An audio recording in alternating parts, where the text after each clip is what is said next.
Do online summits actually even work, and are they worth it?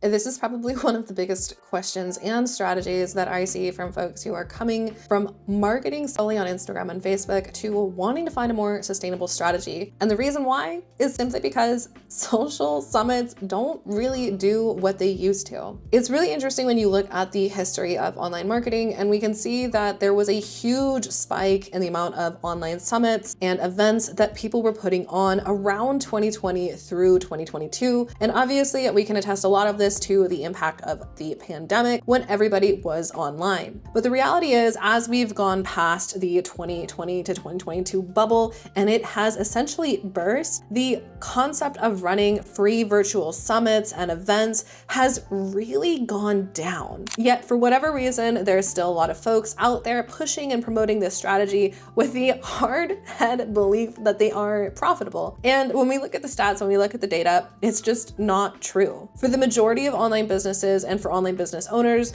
running online virtual summits is more expensive and more time consuming than it is actually beneficial. In reality, the majority of people who are spending hours and hours and hours prepping for these events behind the scenes, including things such as creating the actual pages for it, the sign-up process, the reminder process, getting other speakers to engage with it, coordinating, managing, running the event, we're talking hundreds of hours that go into running these free events. And half of the time, the people that you're getting into these events aren't even interested. Are the show rates really low? Are they not even really actually buying anything? It used to be the belief that running online summits or free events was a great way to try to cross-pollinate or to marry different audiences from different people. But the reality is most folks are just tired of showing up for these things because they know that more than likely it's just going to be a pitch fest of different creators and business owners sharing about how great they are and what they have to offer. And I think people are just getting tired. Not only do we have massive fatigue from the 2020 to 2022 bubble, but I think folks are also just tired of having to have their time wasted by showing up for these events where they really don't get the value that they were hoping for. I think more now than ever, folks are starved for in-person connection and people want answers fast. They don't want to sit around and listen to somebody share their life story for hours on end if they don't really have any sort of vetted interest in who this person is or how they can help them. So what do we do instead if the idea of running free online summits and free events isn't actually working? Well, that is a great question, and here's the answer.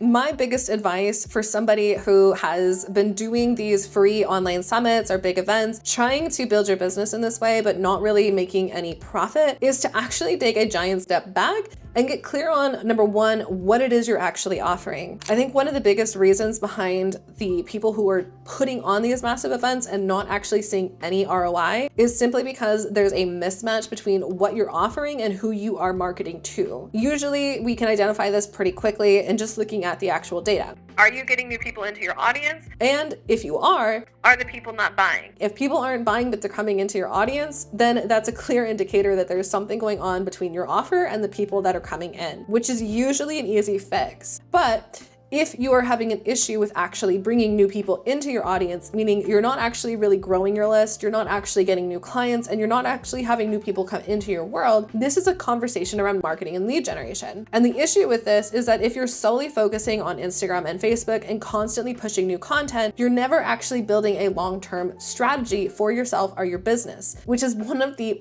biggest problems for most business owners today. Instead of constantly creating these huge online summits that are both time expensive and financially expensive, you can start to refocus your efforts on using the same ideas of collaboration and doing interviews with other professionals, and instead turn those into evergreen pieces of content that can be reused and repurposed either in blogs or YouTube videos that drive traffic to your brand for years on end. And this doesn't necessarily mean that all of the years that you've wasted on all of these other pieces of content has to go to waste. But what it does mean is you get to be a lot more strategic and intentional about how you're going about these things. You can still have the same intention and have the same goal in mind, but the way you go about it can be different. You can turn these summits into things like podcasts, our YouTube videos, our blogs, where folks can continue to search for the answers that are inside of this and pull the content that you actually feel is most valuable and valid,